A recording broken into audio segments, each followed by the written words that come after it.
Before we begin, feel where your body is touching something. The chair, the floor, the fabric you're wearing, the ground beneath your life. You don't have to agree with me.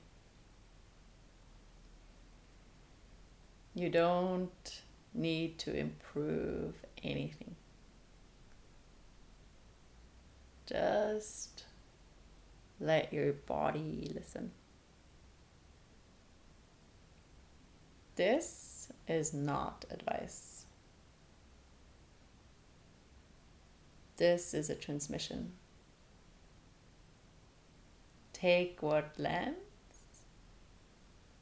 and leave the rest.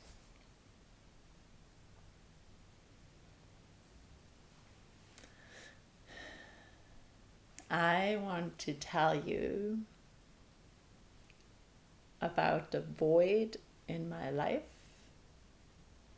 I spent running from.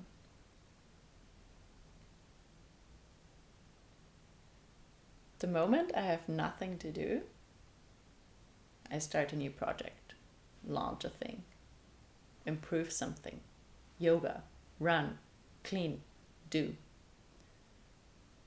Being still is still so hard for me because stillness felt like death.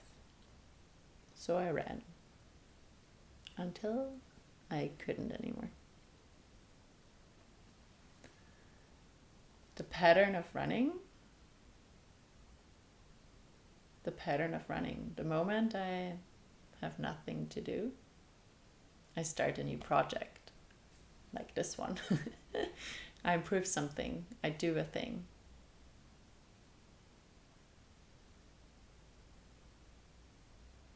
Being still is still extremely challenging for me, even now. And running felt safer. As an infant in the ICU, I couldn't run. I was trapped. I had to stop screaming or I would suffocate. Silence meant staying alive.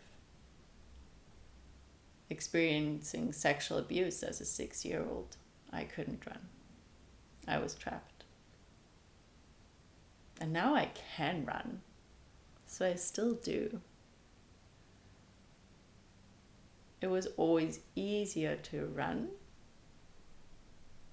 than to be still. And being still felt impossible.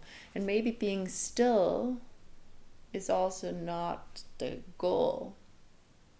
Maybe the running helps to move things, letting the body move how it wants to move things. But I'm also committed as fuck. So, enter Vipassana.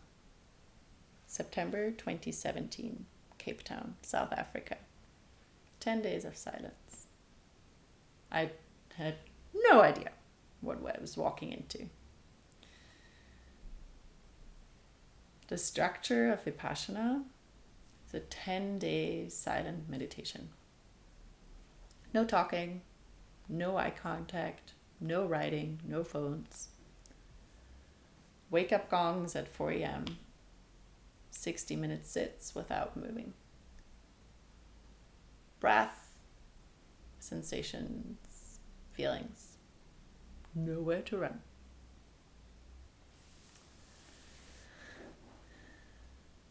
And I remember I was really scared going into it. And one of my mentors back then was like, what are you afraid of? Like, you're so capable, you're so strong. And whatever will show up, you'll be capable of being with. I love mentors. Mentors are so awesome. And to me, day 5 was the hardest. And the question is really, what was harder? Was it the sensations that came up? or the fact that I couldn't run anymore. And the fact that I couldn't run anymore, that made it really hard. That discomfort, being in the discomfort of the sensations. I still snuck in some push-ups. My body didn't know how to be still. And everything wanted to move, to escape, to do something. But there was nowhere to go. Some moments I'll never forget from that time. I never wanted to quit outright. But by day 7, I felt so complete. I felt so bored. I was so done. And I imagined myself. I saw myself walking through that gate, leaving. I also had the highest high of my life during that. Better than the best MDMA I've ever had. But maybe not as good as the best sex I've ever had. And that's how good the aliveness felt, right? Like feeling my essence, like on the inside. There was zero external input besides those funky videos they're playing if you've ever done one. It's this teacher, Goenka, and it's just hilarious. Yeah, it's like old footage with his hilarious voice, and he's saying anicca, impermanence. And I recently got in touch with those experiences again as I'm writing my book. And really this concept of anicca, of impermanence. And I only had this epiphany a few weeks ago, like years later, 9 years later. Like, oh, this is what it actually means. How this practice of noticing the breath, noticing the inhale, noticing the exhale, and feeling the air brushing over the hairs of your nostril. Like the technique is very specific. And ultimately, it is the teaching of how everything is impermanent. And it gives you so much more courage of feeling the feelings, feeling the sensations. Because once you notice that the breath is impermanent, there's always movement. Everything is impermanent. And what came through for me in that stillness in 2017 were the souls of the 2 abortions I've had. They showed up and they told me that I did the right thing. There was such a sense of forgiveness, and it's like, we're all good. We did the right thing.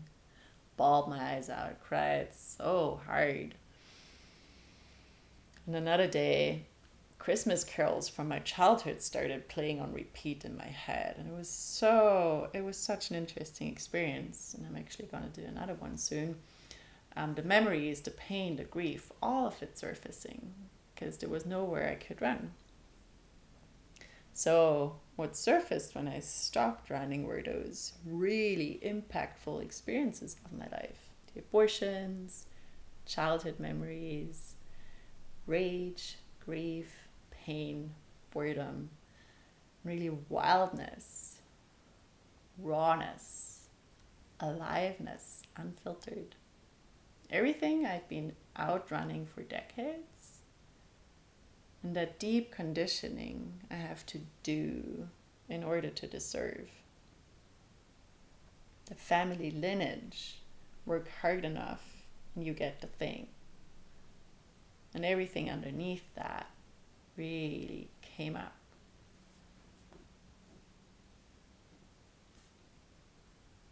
And then the terror underneath that big fear.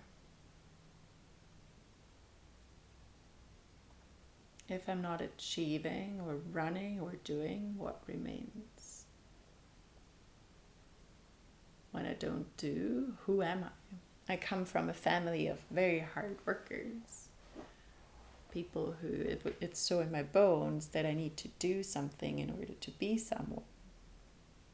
It's from a song too, right?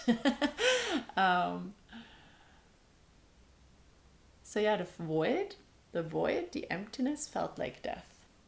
If I stopped moving, I would disappear. But the void actually gave me a lot, and what I wrote when I came out from Vipassana on September 3rd, 2017. How are you meeting yourself in silence? Silence can be loud and brutal, and quiet and peaceful. Intense 10 days. I love the space, the calm strength of the ones around me. Change. Getting hardly any new input into my brain. Dealing with what is.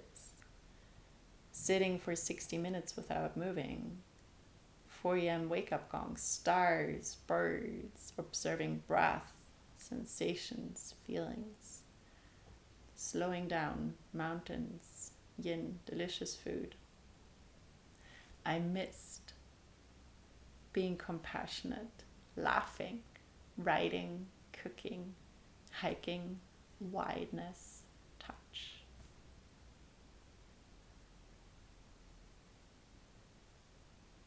I gave the void myself. The void gave me myself. That calm strength. Like literally birds getting closer, coming closer, because your nervous system is so present, so grounded. And everything I've been looking for at that time was in the stillness. In the void. And I have my, critique about the system where you sit still, sit with it. I don't really like that because the body is meant to move, right? And with movement comes liberation. And with sitting still, I spoke to that previously, it's another kind of numbing, of avoiding. But what happens when we actually allow for the motion, allow for the body to express, to emote, to move, and there's no space for that in those Vipassana spaces.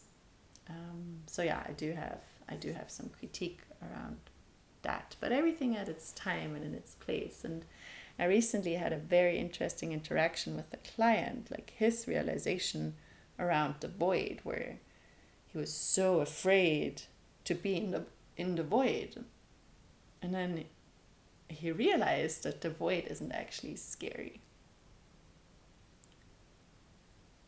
It can be quite comfortable and spacious as long as I relax into it instead of trying to fight and avoid it. That's it. That's the whole thing. If we avoid things, if we don't go there, it's hard, right? Resistance is hard. And resistance makes us grow too. But when you fight things and try to avoid them, and they sneak up on us anyways.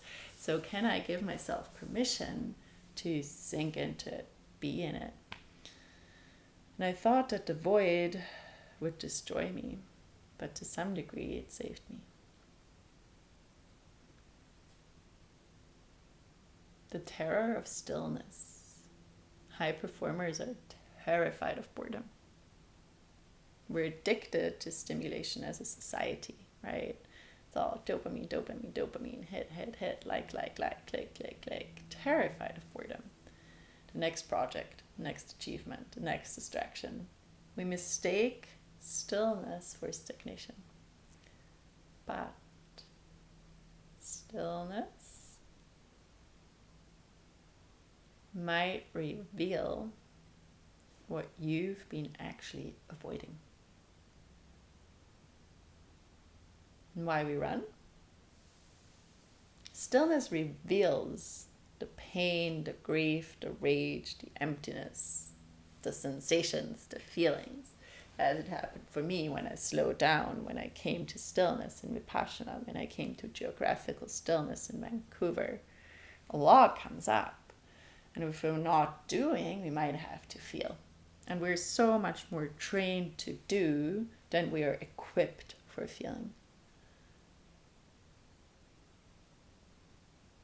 Again, even with young humans already, we asked them, what did you do in school today? Not what did it feel like, or what did you experience? And feeling can feel dangerous, like it might destroy us. So we fill every moment with motion. We become excellent at running. Maybe running on fumes, but running literally and metaphorically. The addiction of doing. Some people numb with substances. High performers numb with productivity. Constant motion, constant production. If I stop, I'll have to feel what I've been running from. And underneath the control, there might be a shitload of chaos. Well, we put band-aids on, we plastered strategy on, we plastered doing on, and achievements and all the things that are actually pushing on top of the chaos. And I dare to say at some point it comes out somewhere, right? What we suppress emerges at some point. Maybe the very inconvenient times, but they come out eventually. And what we're actually protecting is the belief that we need to do in order to deserve. The conditioning that rest is death, that stillness means disappearing. The terror that without achievement, we're nothing. And the emptiness we're afraid is underneath it all. And for me personally, that was the screaming infant that nobody came for, and the 6-year-old that couldn't run away.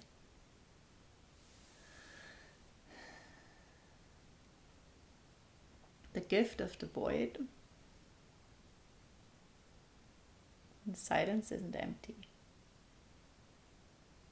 It's full. The void isn't the enemy. It's the boom. It's the creation, the creative space, the darkness. What emerges in stillness can't be found in motion.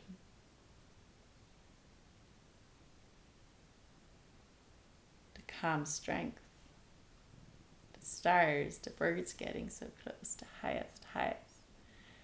My actual self, the essence underneath all the performing.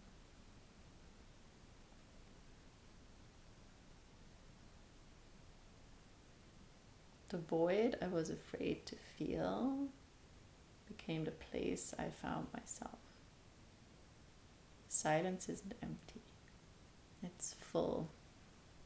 It's so rich.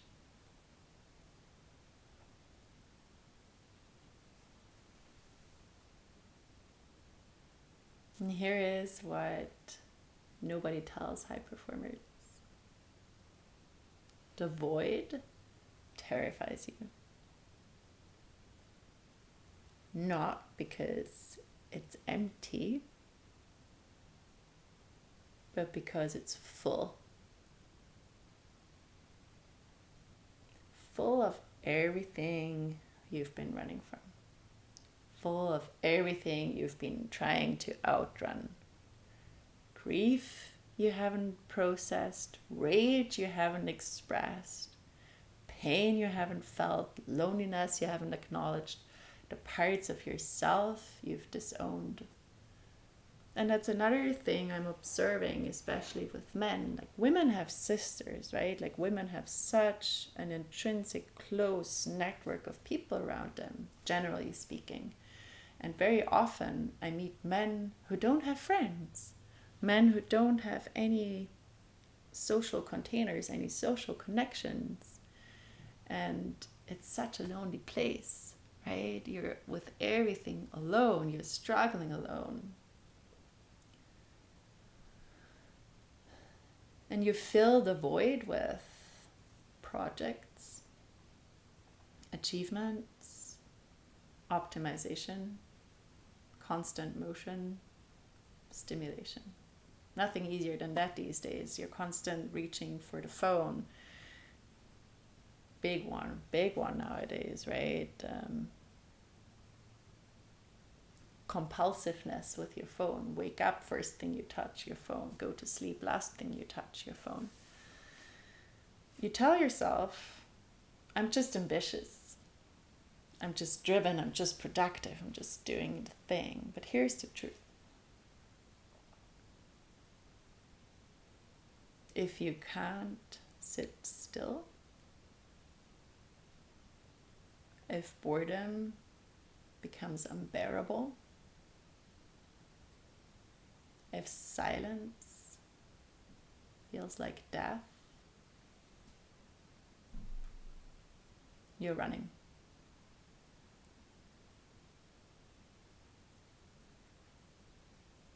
And here's what happens when you run forever. You lose access to yourself. Your creativity dries up. Your relationships feel flat. Your body goes numb. You achieve everything and feel nothing.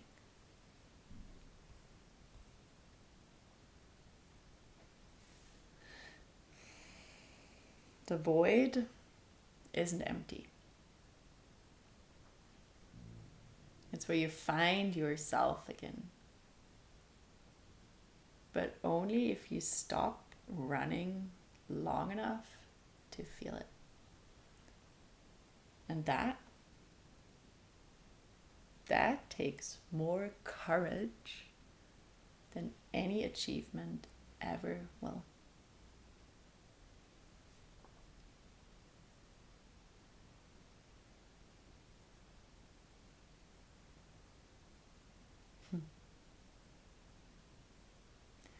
I'm telling you this because I know what it's like to be terrified of stillness. And those are things I usually don't talk about. On this day 5 of the Vipassana, that I couldn't run from the sensations that came up was definitely harder than the sensations themselves. The sneaky push-ups, the body that didn't know how to be still. What did it feel like to have no escape, to be trapped with myself, to have nowhere to run when that's all I've done since I was 6 years old and couldn't run from that experience I had. And I still do that.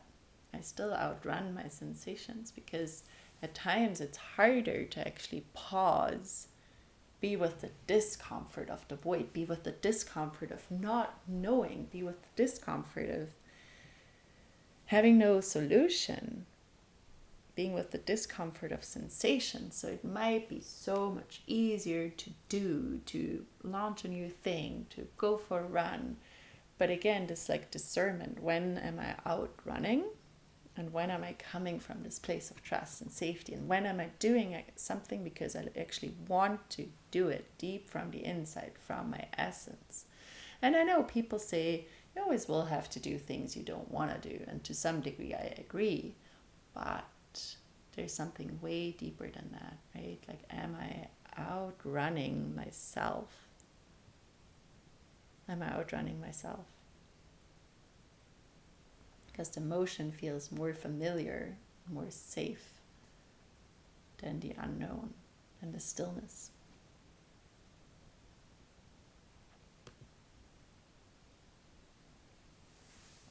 What am I still running from that the void would reveal? What is still here? What am I avoiding right now by starting new projects like this one? Launching things, cleaning, doing, staying busy. What would it feel like if I stopped? What chaos is underneath the control? What's the screaming infant still screaming about? I mean, it's simple. And I think ultimately we all want the same thing. We all want to be loved. And maybe that is the ultimate motivation for everything we do, including bombing countries and creating really stupid laws and hurting other people. Maybe underneath it all is really an unmet desire to be loved. And if I would stop running, I think that's it. I think that's it. That's still what my inner infant is screaming about. And maybe yours too. I want to be loved. I want to be loved. I want to be loved. Love me! That's the infant screaming, right?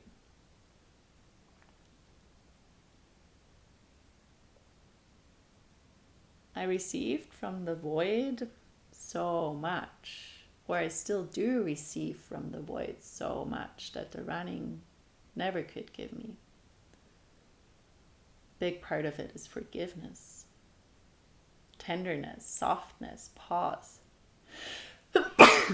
Oh, I found the highest high, or one of the highest highs in the void.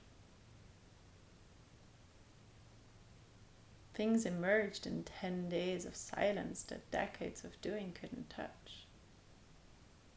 It's another experience and insight into what became possible when I finally stopped. What became possible when I finally stopped. And also this is an ongoing exploration. And those pauses might be smaller than 10 days of organized silent meditation retreat, but simply choosing to not look at my phone up to 2 hours after I woke up, not use my phone in the evening, listen to my body when it wants to rest. Like those small things are little voids, right? Which give me so much more aliveness than all the running ever.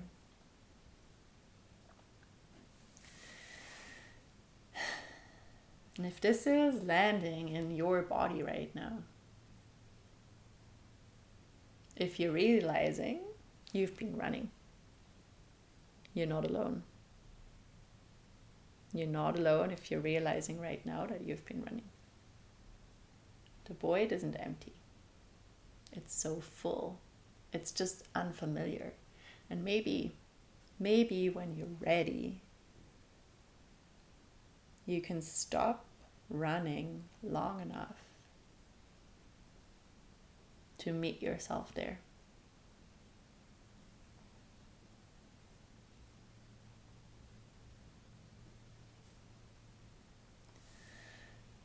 I'm going to ask you some questions.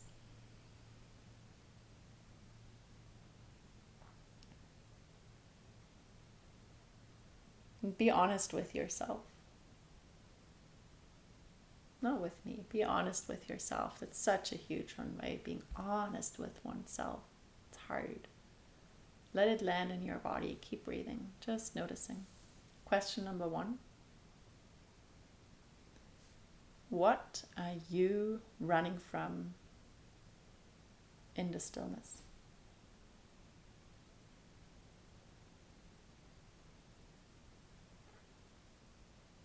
Is it grief, anger, sadness, emptiness, loneliness? The parts of yourself you disconnected from? What are you running from in the stillness? Just notice.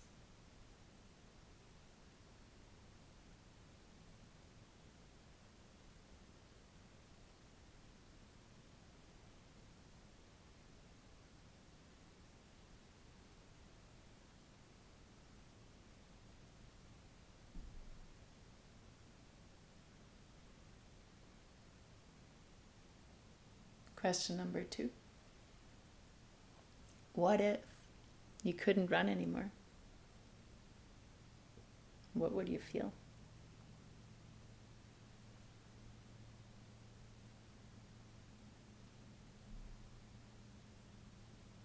What if you couldn't run anymore?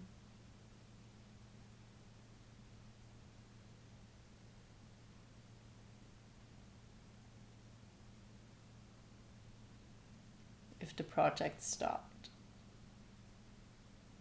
if your funding was drawn from you, if you go bankrupt, if you stopped the doing, if the doing stopped, if the motion stopped, if you had to just be, what would meet you?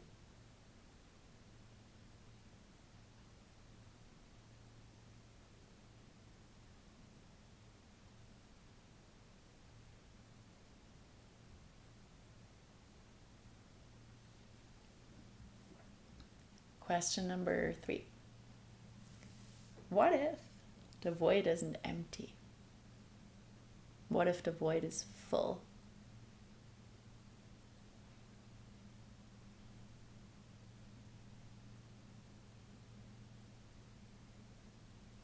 Full of what you've been looking for. Full of yourself. Full of the aliveness you've been chasing. What if it's not the enemy? What if it's the answer?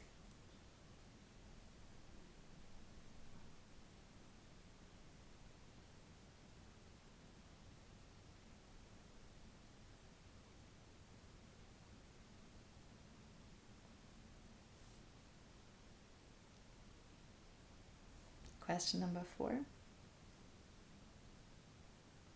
What gift is waiting for you in the gap, in the space in between?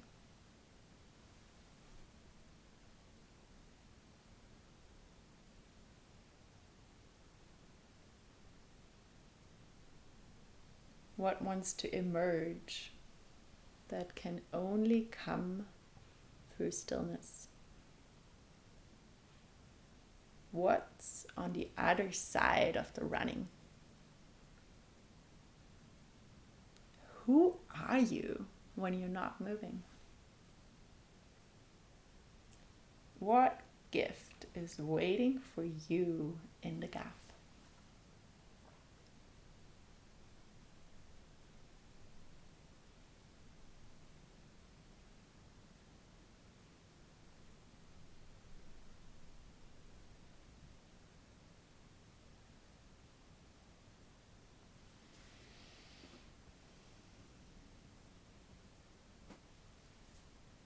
The void I was afraid to feel became the place I found myself, the place where I keep finding myself.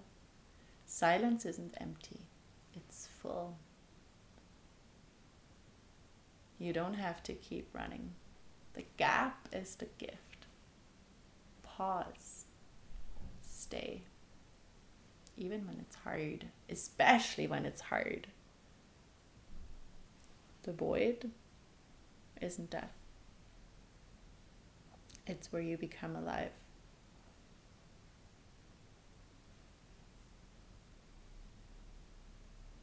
The void isn't death.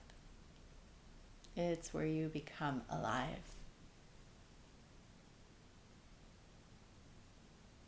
And if you felt this in your body, the weekly letter from me, Flora Petri, is below. This is where I share first about my exclusive private programs and what wants to move through me. Like, comment, share with someone you think would benefit from this. Find me when you're ready.